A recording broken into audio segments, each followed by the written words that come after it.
नमस्कार दोस्तों, मैं रंजीत यादव स्वागत करता हूं आप सभी का आपके अपने YouTube चैनल सरकारी अड्डा में।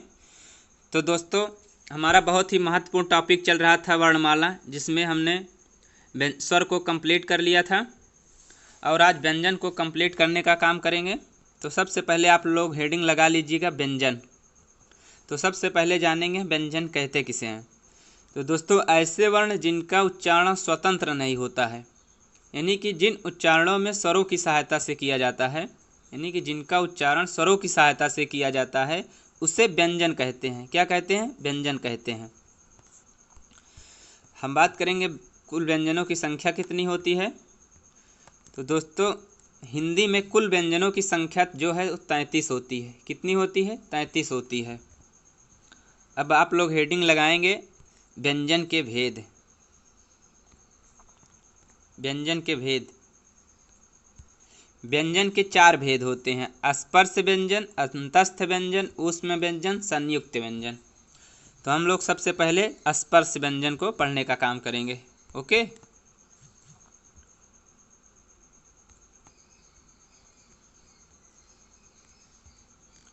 तब आप लोग हेडिंग लगा लीजिए स्पर्श व्यंजन। स्पर्श व्यंजन वे व्यंजन जो परस्पर कंठ, तालव्य, मूर्धन्य, दंत तथा ओष्ठ के स्पर्श से बोले जाते हैं। किसके स्पर्श से बोले जाते हैं? कंठ, तालव्य यानी कि तालु से, मूर्धन्य, दंत तथा ओष्ठ के स्पर्श से बोले जाते हैं। और स्पर्श व्यंजनों की कुल संख्या जो होती है वो 25 होती है। हमारे स्पर्श व्यंजन कितने होते हैं? 25 होते हैं। तो 25 जो हैं ये 5 खंडों में बटे होते हैं, जिसमें कंठ में 5 आते हैं, तालव्य में 5 आते हैं, मूर्धन्य में 5 आते हैं, दंत में 5 आते हैं और होष्ठ में 5 आते हैं। तो सबसे पहले हम जानेंगे का वर्ग का कंठ। कंठ जो होता है वो का वर्ग में आता है। और का वर्ग में जो वर्ण आते हैं का, ख, ग, घ, अंगा, ये सभी जो है ये का वर्ग के कंठ से बोले जाते हैं। तालव्य जो होते हैं उच्चा वर्ग में आते हैं और वो तालु की सहायता से बोले जाते हैं। किसकी सहायता से? तालु की सहायता से। च, छ, ज, झ, ञ, ये सब जो है तालव्य की सहायता से बोले जाते हैं। और फिर अगला है मूर्धन्य। क्या है? मूर्धन्य। मूर्धन्य जो है, जो मूर्धन्य की सहायता से बोले जाते हैं वो टा वर्ग के वर्ण होते हैं। जैसे हमारा टा, ठ, ड, ढ, अड़, ये टा वर्ग के जो वर्ण होते हैं ये मूर्धन्य की सहायता से बोले जाते हैं। आगे देखते हैं। आगे है दंत। दंत की सहायता से ता वर्ग के वर्ण बोले जाते हैं। कौन? ता वर्ग के। त, थ, द, ध, न। आगे है होष्ठ। होष्ठ की सहायता से जो है वो पा वर्ग के वर्ण बोले जाते हैं। अब पा वर्ग में आता है प, फ, ब, भ, म। ओके, आगे चलते हैं।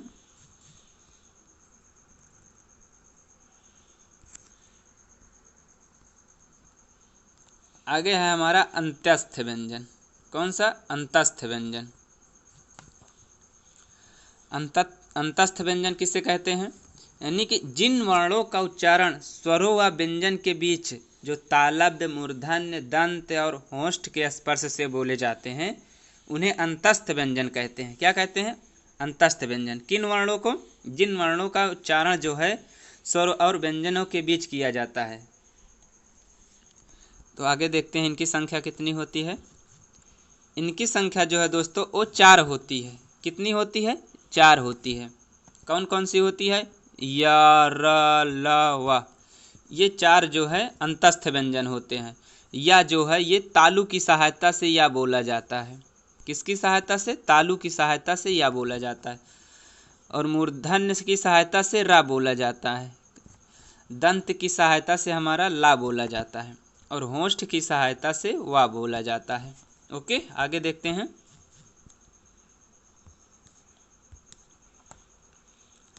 आगे है हमारा ऊष्म व्यंजन। ऊष्म व्यंजन किसे कहते हैं? जिन व्यंजनों का उच्चारण, यानी कि जिन व्यंजनों का उच्चारण करते समय वायु मुख में रगड़ या घर्षण करके निकले, यानी कि मुख से जब वायु निकले तो रगड़ या घर्षण करते हुए निकले तो उसे हम ऊष्म व्यंजन कहते हैं। और ऊष्म व्यंजन की संख्या जो है वो 4 होती है। कितनी होती है? 4 होती है। कौन कौन से होते हैं? ये हमारा सीटी वाला सा होता है, खटकोड़ वाला सा होता है, सादा सा और हा। ये सीटी वाला सा जो है ये तालव्य की सहायता से बोला जाता है। किसके? तालु की सहायता से। जब इसे सा तालु से बोलेंगे इसमें रगड़ या घर्षण उत्पन्न होगा। जैसे बोलिए सा, तालु में रगड़ या घर्षण उत्पन्न हो रहा है।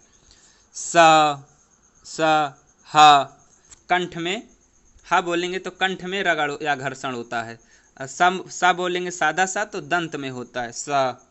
और खटकोड़ वाला सा बोलेंगे तो उसमें मूर्धन्य में रगड़ या घर्षण होता है। ओके, आगे चलें।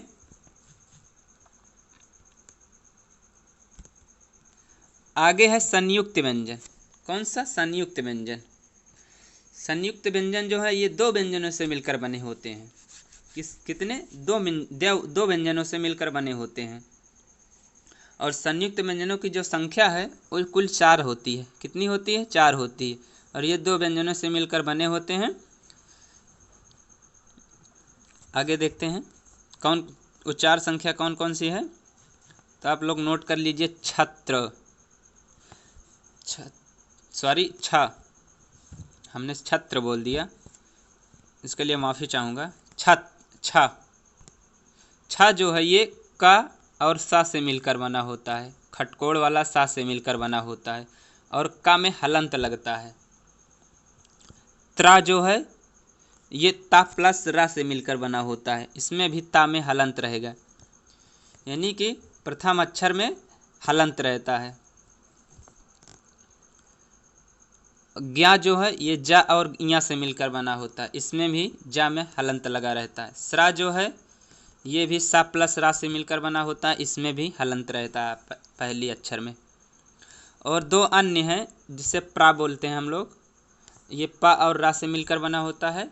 और एक है धा, ये दा और या से मिलकर बना होता है। ओके, आगे चलें। आगे हमारा होता है ये द्विगुण व्यंजन। द्विगुण व्यंजन जो है ये डा और ढा से मिलकर बना होता है। किससे मिलकर बना होता है? डा और ढा से मिलकर बना होता है। दोस्तों आप लोग नोट करते चलिए। आशा करता हूँ आप लोगों को अच्छे समझ में आ रहा होगा। दोस्तों अगर एक बार आप लोग वीडियो को लाइक और शेयर कर देंगे तो बहुत अच्छी बात होगी। तो हम देख रहे थे द्विगुण व्यंजन जो डा और ढा से मिलकर बने होते हैं। यहाँ तो ये जो द्विगुण व्यंजन है ये इनके उच्चारण में जीभ जो है पहले ऊपर उठकर मूर्धा का स्पर्श करती है। ये पहले जीभ उठकर जो है मूर्धा का स्पर्श करती है, फिर झटके के साथ नीचे आ जाती है। ढा, देखिए बोल के आप डा। पहले जीभ जो है मूर्धा को स्पर्श कर रही है, उसके बाद झट से नीचे आ रही है ना। आगे चलते हैं। आगे है उच्चारण स्थान के आधार पर व्यंजन के भेद। तो सबसे पहले आप लोग लिख लीजिएगा पंचमाक्षर, जिसे नासिक भी बोलते हैं। क्या? नासिक बोलते हैं। पंचमाक्षर मतलब जो हर वर्ग का 5वां अक्षर रहता है, यानी कि हर वर्ग का जो है 5वां अक्षर रहता है पंचमाक्षर या नासिक में। जैसे डा, इया, ड़ा, ना, मा। सॉरी, डा नहीं है, अंगा है। अंगा, इया, अड़ा, ना, मा, ये सब पंचमाक्षर होते हैं हमारे। इन्हीं को नासिक भी बोलते हैं।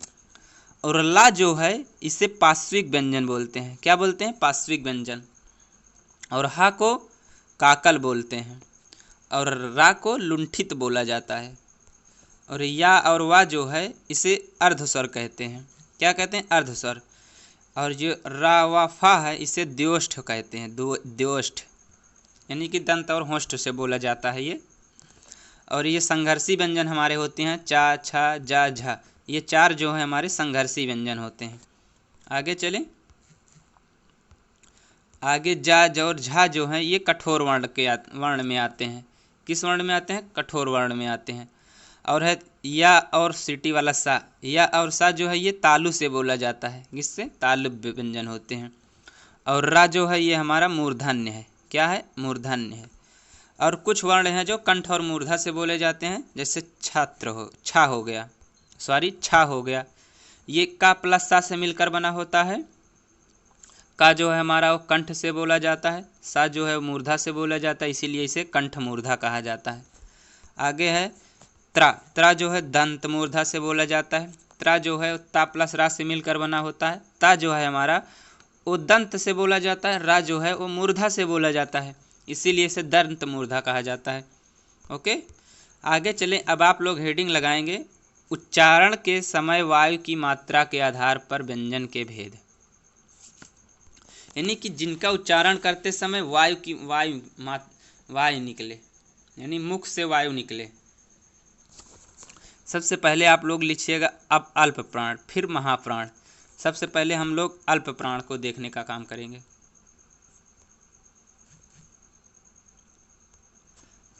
अल्प प्राण, जिन व्यंजनों के उच्चारण में मुख से कम हवा निकले।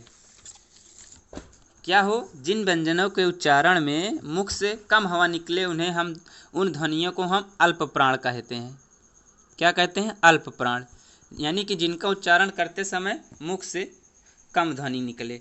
और ये जो जिनका उच्चारण करते समय कम ध्वनि निकलती हैं, ये प्रत्येक वर्ग का पहला और तीसरा तथा पांचवा व्यंजन आते हैं। यानी कि जो हर वर्ग के पहला और तीसरा और पांचवा व्यंजन होता है, उन्हीं इस वर्ग में आते हैं। आगे देखते हैं, जैसे का हो गया, गा हो गया, अंगा हो गया, का, खा बोलेंगे। देखिए आप लोग बोल के ज़्यादा हवा निकल रही, खा, का, खा। आगे है महाप्राण। महाप्राण, जिन व्यंजनों के उच्चारण में मुख से अधिक हवा निकले, उन ध्वनियों को महाप्राण कहा जाता है। और ये जो महाप्राण है, ये प्रत्येक वर्ग का दूसरा तथा चौथा व्यंजन होता है। अल्प प्राण में कम हवा निकल रही थी का, और खा ये हमारा महाप्राण है, क्योंकि ज़्यादा हवा निकल रही है, खा। तो इन्हीं को हम देखने का काम करेंगे। अल्प प्राण जो है हमारा वो का होता है, यानी वर्ग का पहला अक्षर और तीसरा अक्षर और पांचवा अक्षर, ये हमारा अल्प प्राण होता है, यानी कि जिसको उच्चारण करते समय कम वायु निकले। और महाप्राण जो है, ये वर्ग का तीसरा और चौथा अक्षर होता है, यानी जिसके उच्चारण में अधिक ध्वनि निकले। बोल के आप लोग देखिए, का, खा ज़्यादा ध्वनि निकल रही है ना। गा, घा, देखिए ज़्यादा हवा निकल रही है। चा, छा, जा, झ, इया। आगे है टा, ठा। टा है, ठा, ये हमारा महाप्राण हो गया।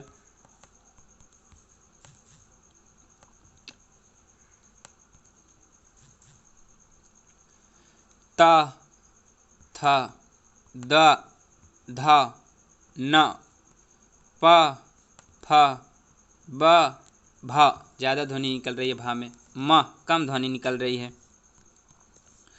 ये जो या रा लावा वाले वर्ण आते हैं, ये भी हमारे महाप्राण में आते हैं। किसमें? अल्प प्राण में आते हैं। किसमें? अल्प प्राण में। और ये सा, तीनों सा और हा होते हैं, ये हमारे महाप्राण में आते हैं। किसमें आते हैं? महाप्राण में आते हैं। आगे चलें। आगे आप लोग हेडिंग लगाएंगे, कंपन या स्वर तंत्र के आधार पर व्यंजन के भेद। यानी कि जिनका उच्चारण करते समय ध्वनि में कंपन या स्वर तंत्र उत्पन्न हो। क्या? कंपन हो या तो स्वर उत्पन्न हो जाए, स्वर तंत्रियाँ, यानी कि हमारी जो स्वर तंत्रियाँ हो कंपन करने लगें। तो सबसे पहले आप लोग हेडिंग लगाएंगे आघोष। क्या? आघोष और सघोष होते हैं, तो सबसे पहले हम लोग आघोष को देखने का काम करेंगे। आघोष, जिन ध्वनियों के उच्चारण में हमारी स्वर तंत्रियाँ कंपन या झंकार उत्पन्न नहीं होता है, उन ध्वनियों को आघोष कहते हैं। यानी कि जिनका उच्चारण करते समय हमारी जो स्वर तंत्रियाँ होती हैं, उसमें कंपन या झंकार न उत्पन्न हो। क्या न उत्पन्न हो? कंपन या झंकार न उत्पन्न हो, उसे हम लोग आघोष कहते हैं। ये आघोष जो होता है, ये हर वर्ग का पहला और दूसरा अक्षर होता है। यानी कि का, खा, ये हमारा आघोष है। का, खा, देखिए कोई ध्वनि नहीं है। गा, घा अंगा, देखिए इसमें कंपन या झंकार उत्पन्न हो रही है। आगे है हमारा सघोष।